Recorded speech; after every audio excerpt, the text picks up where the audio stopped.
Hey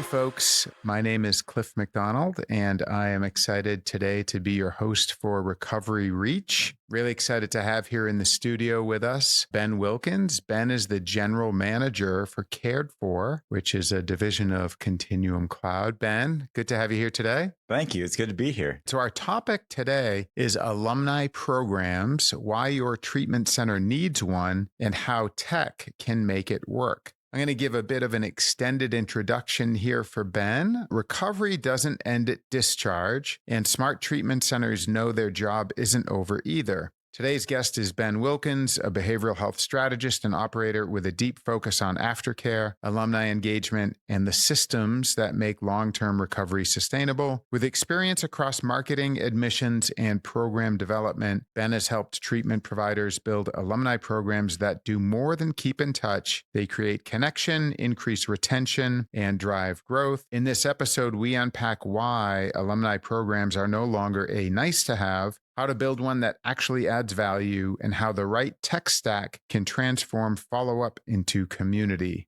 Whether you're starting from scratch or trying to scale an existing program, this conversation will change the way you think about what happens after treatment ends. Welcome again, Ben. It's great to have you here. Great introduction. Thanks so much. Let's jump right in. Let's start with the big why. Why do you believe alumni programs are essential for treatment centers in 2025? Beyond just being the right thing to do, right? Continuing care with your patients is always a great thing to do. There's a lot of organizations that do that, and that's great. I think I saw a stat recently that said over 85% of treatment organizations have an alumni program, which is fantastic. So if you don't have an alumni program at this point, you're really setting yourself behind from a competitive advantage. Like I said, 85%, right? And maybe higher than that now, because I think that study was a little bit older. What that doesn't mean is that those 85% are doing alumni well, right? And so I think that's where we can look and see, like, how can we improve the alumni experience? How can we continue to grow that? And I think a lot of that drives based on focus. I think they look at it as like, well, we have to have it from a competitive advantage, but they really don't understand beyond that why it's important, right? When you're utilizing alumni successfully, there's so much data that you can get from your alumni to determine if your programs are working. There are obviously outcomes collections that we can dive into and talk through that a little bit as well. But the biggest thing for me is your alumni are an army of marketers for you that are remarketing for you, and being able to increase the amount of referrals and increase the amount of people that you can help with your organization is huge when you engage alumni the right way. Yeah, that's really interesting. I'm encouraged with the progress in this area. So Ben, I went to residential treatment twice in 2018, which isn't that long ago. I went to a really good place. However, after I left there the second time after completing a 30-day residential treatment program, I never heard from them, not once. Wow. Yeah. Right. It just wasn't part of their program. And again, it was a good place. Yeah. Really highly respected. Wow.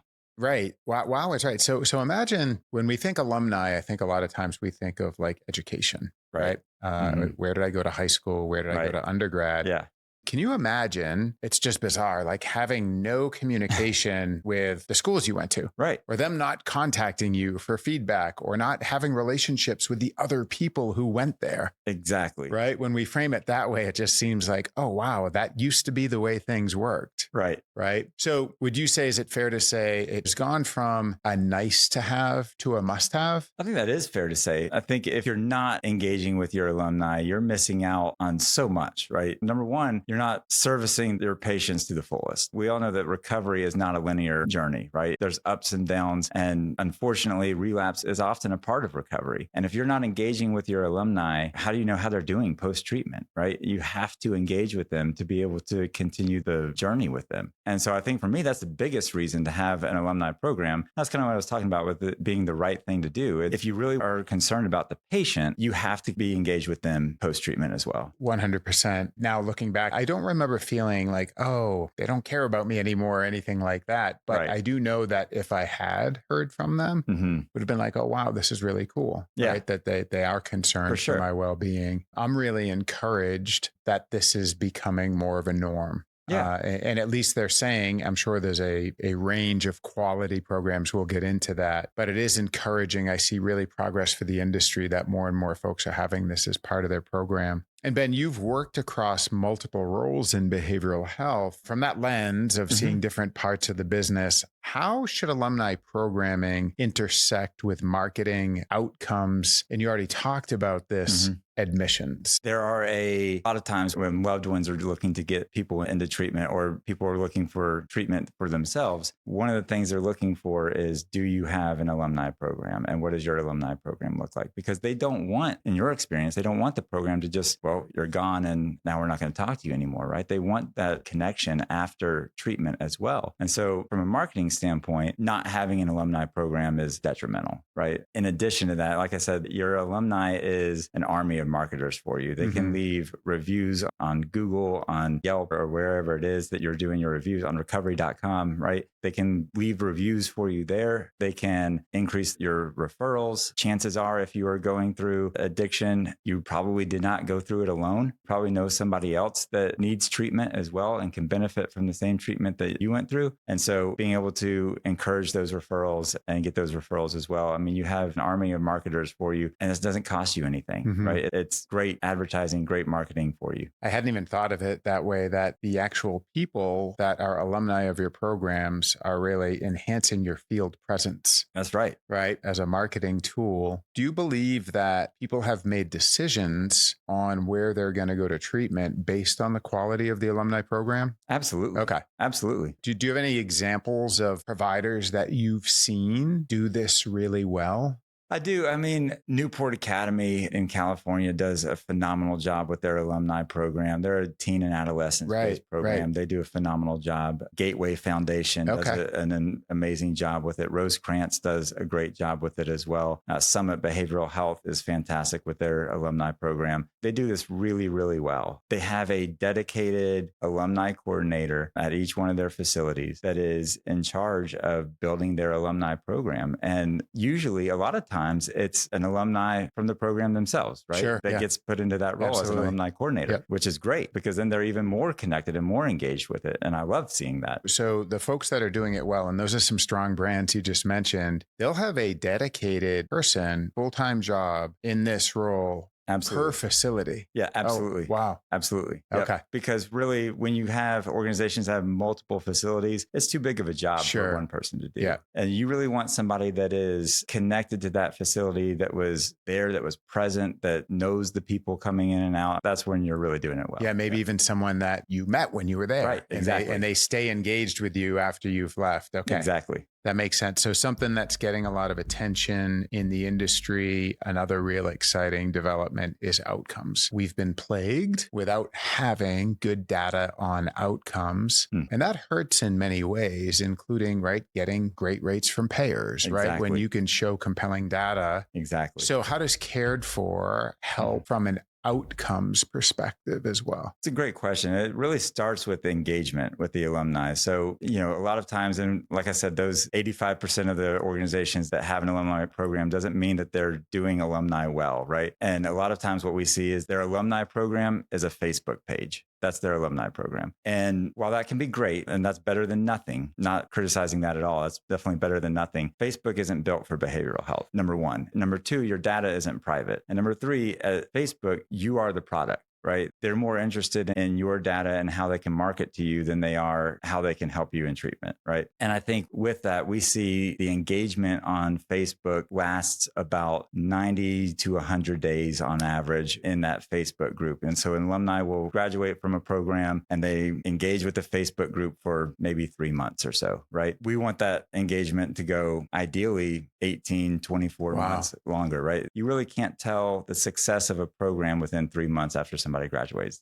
Recovery is not linear. And so measuring that success, measuring those outcomes post-treatment up to 18, 24 months is really the goal there. With Cared For, we're able to keep them engaged a lot longer. We see our average term of engagement is usually around 18 months. Wow, that's fantastic. And it is. And what we see is those first 6 months, it's an alumni that is getting support from other alumni. There's a peer support community involved, right? And so they're getting support from other alumni who have graduated and maybe are a little bit further along in their journey. After those 6 months, we see the transition to where now they're the ones offering support to the new alumni that are coming out. After about 18 months or so, we see their engagement start to taper down. And honestly, that's to be expected. And that's what we want. But because they're engaged in that peer support community, and there's other tools like contingency management and things like that built into the software to keep them engaged, we are able to collect outcomes. We get a much higher engagement rate on the outcomes collection. And then we can use that data to tell you, number one, is your program working? Number two, is an individual at a high risk for relapse? And can we get them back into treatment? And we can surface all that data to the provider and to an alumni coordinator. That's just something you're not going to get on Facebook, Sure. right? Yeah.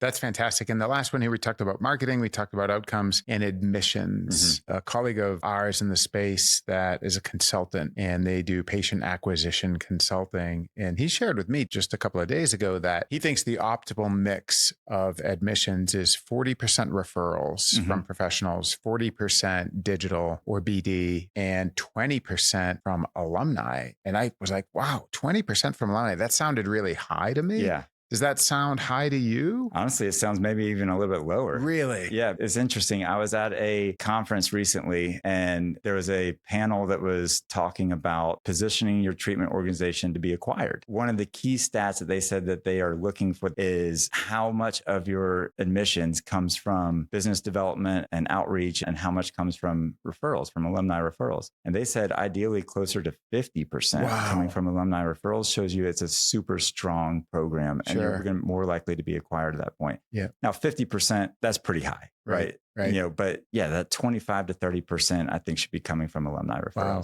And of course, those alumni are not on payroll. The cost per admission with an alumni referral is essentially zero. And that's why they were saying you want to see a higher percentage. For sure. Because absolutely. you're not spending that much money on admissions, right? When a lot of those are coming from alumni referrals. Yeah, absolutely. And we know people are spending thousands of dollars to get an admission on Google PPC, for example. Even with a dedicated alumni coordinator, the cost of one alumni coordinator is still far less than a significant business development outreach program. Absolutely. Yep. Or a, several $100,000 digital marketing budget. Exactly. Yeah, absolutely. Oh, that's great. I'm learning a lot here, Ben. This is great. So tell me, what does a great alumni program look like today? And what are the most common mistakes that you see? Well, I mentioned the Facebook, right? Is one mistake that I see a lot. And just assuming that your program is good because you have an active Facebook page. That's great that you have an active Facebook page. How active is everybody in that Facebook page, right? And how long are they active for? And that would be my question there. Okay. And so just assuming that because your Facebook page has a lot of engagement on the posts, peer support is only one part of it in an alumni program. And even Facebook, I will add, as a 54-year-old male, right? There's a lot of demographics and demographic alignment with certain social media. And there are some groups of people that think Facebook is like old and boring and for your parents, and they would never even be on it. That's right. Right. I think for a successful alumni program,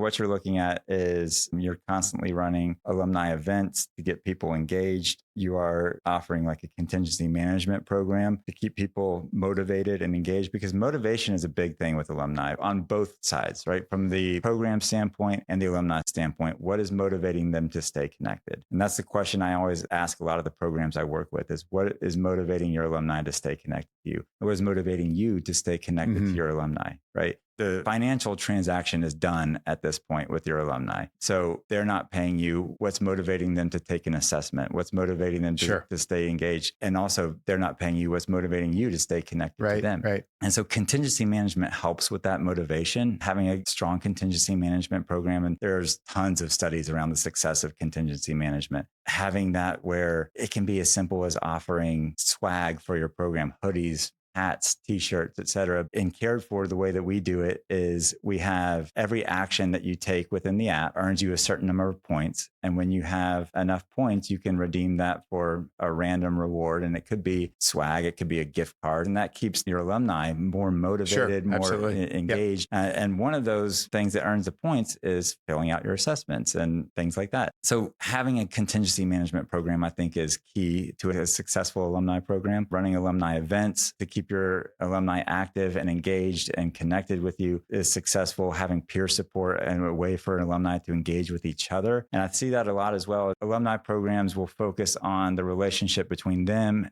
and the alumni and the single individual person. They're not really focused on the relationships between the alumni and the alumni. Missing out on that peer support is a big missed opportunity, I think, because that's what a lot of times we've seen it in the app where, somebody will post something where they're really struggling that day. And it's not the alumni coordinator oftentimes that, responds back and sends them a private message. It's the community. Yeah, that's great. That responds back to get them engaged and give them the support that they need. And we've seen it where they're like, I was about to go have another drink until you guys commented on my post. Thank you so much. And it's that kind of support that, if you're not getting that, you're really missing a golden opportunity. Yeah, I would imagine there's probably even an inflection point where the group is self-sustaining without someone from the provider managing it. Yeah, absolutely. We always say, I am a high school football coach, and we always say we can tell we have a special group when the kids are managing the program. Yes. Right. And the coaches and the supervisors and the teachers and the alumni coordinator doesn't need to be engaged because it's self-sustaining. Absolutely. Yeah, that's really cool. And if you're going 18 to 24 months, of course that's happening. No one is mandating participation at that point. Yeah.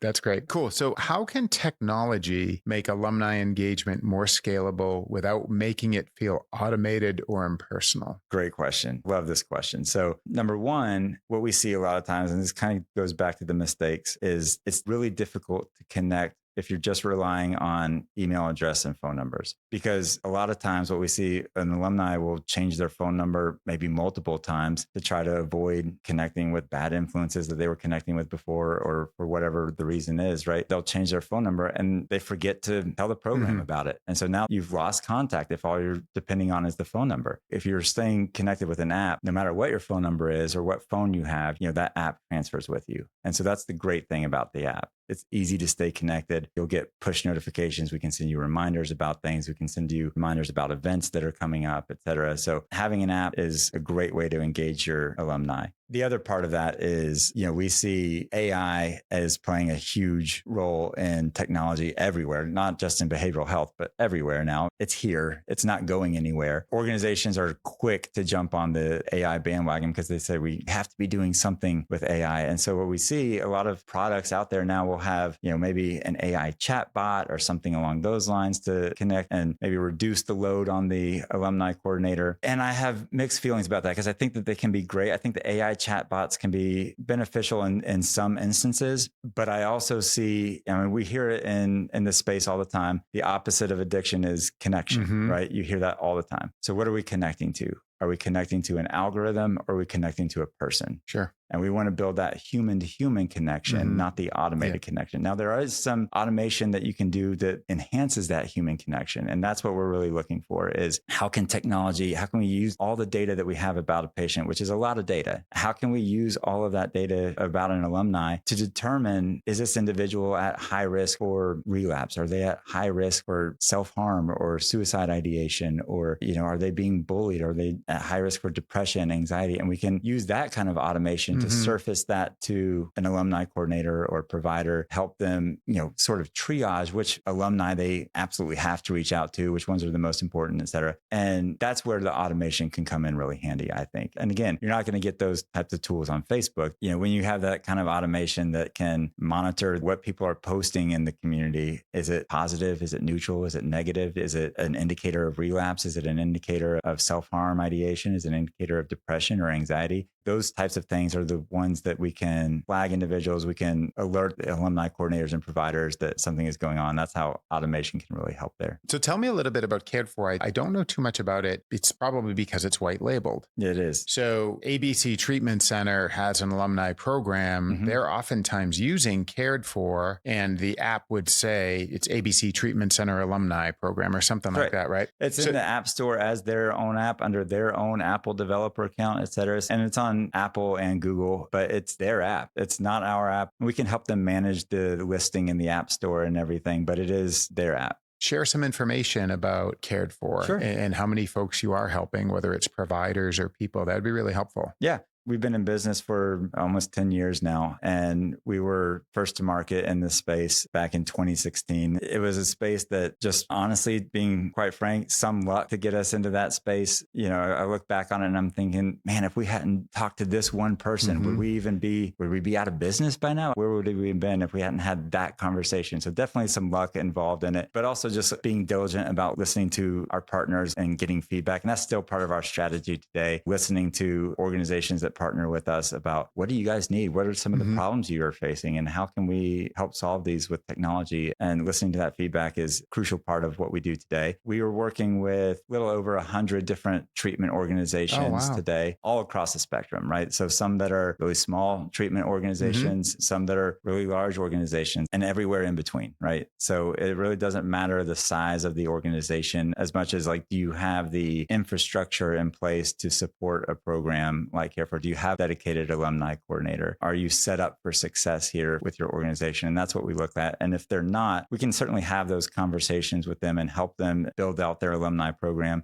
TPAS is an excellent organization. I'd be doing a disservice if I didn't mention TPAS. They're an organization that just exists to help treatment organizations build out alumni programs. They're a fantastic organization. And so if you're looking to build out your alumni program, I highly recommend that you get involved with TPAS. That's a great place to start. That's great. I'm sure TPAS will appreciate that. So this is a podcast about the business of behavioral health. Right. So let's talk business. Let's talk ROI, return on investment. How do you measure the success of an alumni program? And I think there's a few ways. It could be clinical outcomes, brand growth, re-engagement rate. And I'm sure you talk to your clients about this ROI. We do. And they're asking, what's the ROI? So how do you answer that question? The best way to determine ROI, and really the best way to engage alumni, is to start before they're even admitted into treatment. So if you're engaging with individuals that need treatment before admissions with educational materials and engaging with family members and things like that, all the way through treatment and then after treatment, that's really where you're going to see best bang for your buck there. Because now after treatment, they're not thrown into a completely different type of communication style and everything. So really, we look for that engagement all through treatment. And then that way we can help measure those outcomes. Sorry, excuse me. Would you get them on the app before treatment? Absolutely. Oh, really? Absolutely. No kidding. So again, let's use the generic ABC Treatment Center. If I'm looking for treatment and I call ABC Treatment Center, I talk to someone in admissions, will some of the folks say, hey, here, use this app and connect with us? Yeah, absolutely. Really? And so at that point, we usually disable community at that point. So they're not connecting with the community there, but they're getting the educational resources. They can go ahead and start taking assessments at that point. They can connect one-to-one with a admissions counselor. They can go ahead and start that connection. And then all the way through treatment as well, connecting with your provider, getting appointment reminders, et cetera, all the way through treatment. And then when you graduate treatment and you leave treatment, you're not thrown into a new platform that you're not used to, that you haven't used before. You've been using this the whole time. So that's really the best way to use Cared For. By doing that, what we see is a reduced AMA rate by engaging and informing not only the patients themselves, but the family members. We look to try to help build like really strong family programs as well. So engaging the family members before, during, and after treatment is crucial as well. So using that to, reduce the AMAs is great. Specifically with alumni, when we're looking at the ROI of an alumni program, it usually is around outcomes and referrals. I mean, that's the big ROI drivers for alumni. Value-based care is a big conversation that's come up in this space multiple times. And there's been a lot of talk about how the industry itself is not really ready for value-based care because it's difficult to track progress. What does progress look like? A lot of times what payers are looking for is just engagement rates. Like, are they taking their assessments? Sure. Are they engaged with the facility? And just by showing those engagement engagement rates, you're able to negotiate better rates with the payers. So that's where increasing that engagement, like I said, from 90 to 100 days to 18 months, 24 months after treatment is huge. You can be able to have that data around the patient to show the payers the engagement rates and the outcomes that you're getting there. And then in addition, the referrals, leveraging your alumni to, I mentioned it, like an army of marketers for you to leave testimonials, to leave reviews on review sites, et cetera, whether that's recovery.com or Google or wherever, being able to refer somebody else to treatment they know. And through Cared For, the alumni themselves can track that referral and see, did they accept the invitation to join Cared For and connect with an admissions person? And if not, I could reach out to them as an alumni and say,